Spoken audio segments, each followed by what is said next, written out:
Numéro 2. À l'ange de l'église qui est à Éphèse, écrit: Ainsi parle celui qui tient les 7 étoiles dans sa main droite, qui marche au milieu des 7 chandeliers d'or. Le Seigneur va parler. Je connais tes actions, ta peine, ta persévérance. Je sais que tu ne peux supporter les malfaisants. Tu as mis à l'épreuve ceux qui se disent apôtres et ne le sont pas. Tu as découvert qu'ils étaient menteurs. J'ai découvert avoir été abordé par des mafieux, pour enfin découvrir que leur seul souci est la rapine, et qu'au final ils sont allés jusqu'à me voler moi-même. Tu ne manques pas de persévérance, et tu as tant supporté pour mon nom, sans ménager ta peine.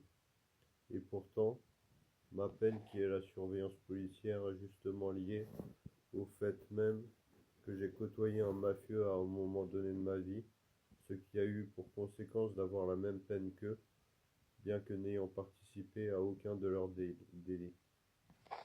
Mais j'ai contre toi que ton premier amour, tu l'as abandonné. Il était évident pour moi que la femme de ma vie était Anne, mais j'ai tant déconné que malheureusement je n'ai jamais pu faire de la femme de ma vie ma femme. Eh bien, rappelle-toi d'où tu es tombé, convertis-toi, reviens à tes premières actions. Sinon je vais venir à toi et je délogerai ton chandelier de sa place si tu ne t'es pas converti. Et pourtant cette même femme qui était censée être la femme de ma vie m'a traité de honte humaine pire qu'un chien, alors même que je me sais moi-même l'envoyé du Seigneur. Pourtant tu as cela pour toi que tu détestes les agissements des Nicolaïtes, et je les déteste moi aussi. Oui, j'atteste détester ces gens de bonne situation qui ne laissent que des miettes à ceux qu'ils considèrent comme indésirables selon des critères arbitraires. Celui qui a des oreilles qu'il entende ce que l'Esprit dit aux églises. Au vainqueur, je donnerai de goûter à l'arbre de la vie qui est dans le paradis de Dieu. La guérison sera ma récompense. À l'ange de l'église qui est à Smyrne, écrit: Ainsi parle celui qui est le premier et le dernier, celui qui était mort et qui est entré dans la vie. Ainsi parle Issa. Je sais ta détresse et ta pauvreté. Pourtant tu es riche. Je connais les propos blasphématoires de ceux qui se disent juifs et ne le sont pas. Ils sont une synagogue de Satan. Ma situation est très précaire et mes ressources financières sont limitées, mais j'ai pour moi des trésors de spiritualité. Les juifs convertis au catholicisme, certes, croient au vrai Seigneur, mais ils blasphèment sur une chose. Ils rejettent pour beaucoup d'entre eux le Messie que le Seigneur a envoyé décrit dans le judaïsme. Donc ces juifs convertis rejettent ainsi l'attente messianique et décrit dans le judaïsme en tant que tel. Sois sans aucune crainte pour ce que tu vas souffrir. Voici que le diable va jeter en prison certains des vôtres pour vous mettre à l'épreuve, et vous serez dans la détresse pendant 10 jours. Sois fidèle jusqu'à la mort, et je te donnerai la couronne de la vie. La vérité blesse, et tous ces gens me prenaient donc pour un fou à enfermer. Voilà ce que m'ont révélé certains musulmans qui, pour ne pas s'être satisfaits de cette vérité, sont allés jusqu'à être surveillés par la police, et pour certains, jusqu'à être emprisonnés. Celui qui a des oreilles qu'il entende ce que l'Esprit dit aux églises, le vainqueur ne pourra être atteint par la seconde mort. Certes, ma première mort étant l'internement en psychiatrie, si je continue de suivre le plus raisonnablement possible mon traitement, je n'aurai pas à redouter une quelconque euthanasie. À l'ange de l'église qui est à Pergame, écrit: Ainsi parle celui qui a le glaive acéré à 2 tranchants. Le Seigneur Allah s'exprime. Je sais où tu habites, c'est là que Satan a son trône. Mais tu tiens ferme à mon nom, et tu n'as pas renié ma foi, même dans les jours où Antipas, mon témoin fidèle, a été mis à mort chez vous, là où Satan habite. Les barbares ont leur siège par chez moi, un de leurs donneurs d'ordre même. Mais je ne me suis jamais départi de continuer à être chrétien catholique dans ma foi et, en tant que baptisé communié, Je ne me renierai jamais dans ma foi, malgré cet environnement barbare où ils avaient pour plan de me convertir de force à l'islam. Et par chez moi, c'est le lieu même où le juif Ilan Halimi a été kidnappé par ces mêmes barbares qui y résident. Mais j'ai quelque chose contre toi. Tu as là des gens qui tiennent ferme à la doctrine de Balaam. Celui-ci enseignait à Balak comment faire trébucher les fils d'Israël pour qu'ils mangent des viandes offertes aux idoles et qu'ils se prostituent. Il y a ici des gens qui sont pour le djihad, notamment pour diviser et égarer les juifs pour qu'ils abandonnent leur voie droite et se livrent à une vie de débauche tout en revendiquant la défense d'un malade mental victime de multiples discriminations, c'est-à-dire moi. De même, tu as toi aussi des gens qui tiennent ferme à la doctrine des Nicolaïtes.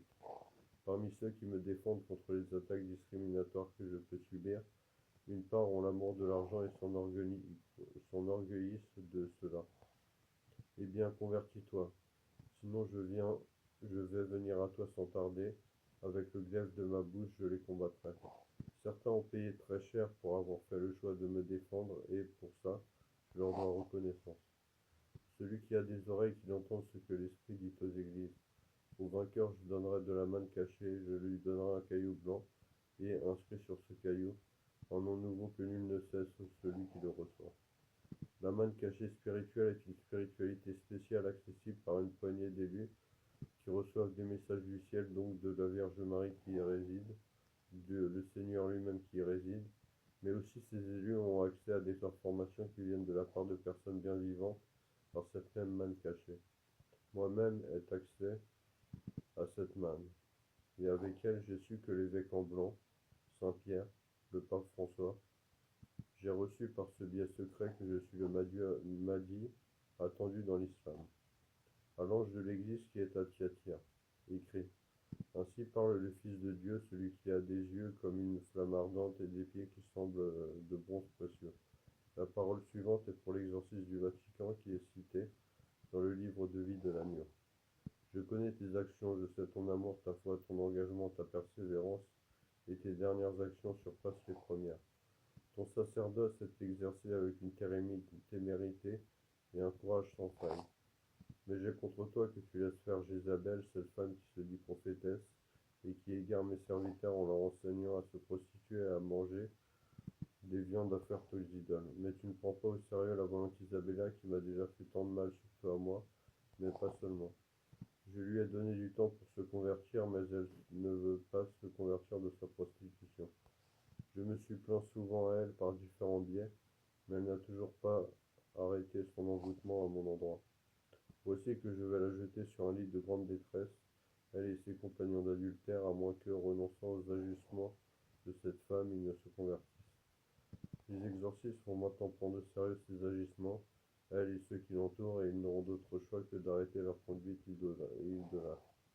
Et ces enfants, je vais les frapper de mort. Toutes les églises reconnaîtront que moi, je suis celui qui scrute les reins et les cœurs, et je donnerai à chacun de vous selon ses œuvres. Ces mauvais fruits, les exorcistes vont les anéantir. Ils briseront leurs enchantements.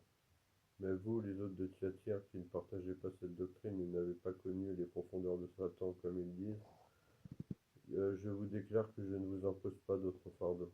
Mais la majorité de l'Église silencieuse n'auront pas de souci à se faire de tout ceci. Tenez fermement du moins ce que vous avez jusqu'à ce que je vienne. Restez fidèles dans votre pratique jusqu'à l'avènement du Seigneur. Le vainqueur, celui qui reste fidèle jusqu'à la fin et à ma façon d'agir, je lui donnerai autorité sur les nations. Et pour moi, je devrais retourner à une pratique catholique normale afin de sauver mon âme. Il les conduira avec un sceptre de fer comme des vases de potier que l'on brise. Ma pratique revenue sera comme un coup de tonnerre pour ceux qui me voulaient enfermer en psychiatrie. Il sera comme moi qui ai reçu l'autorité de mon Père et je lui donnerai l'étoile du matin. Le salut des ici-bas me sera alors de nouveau accessible et je prolongerai mes jours dans la paix du cœur. Celui qui a des oreilles, qu'il entende ce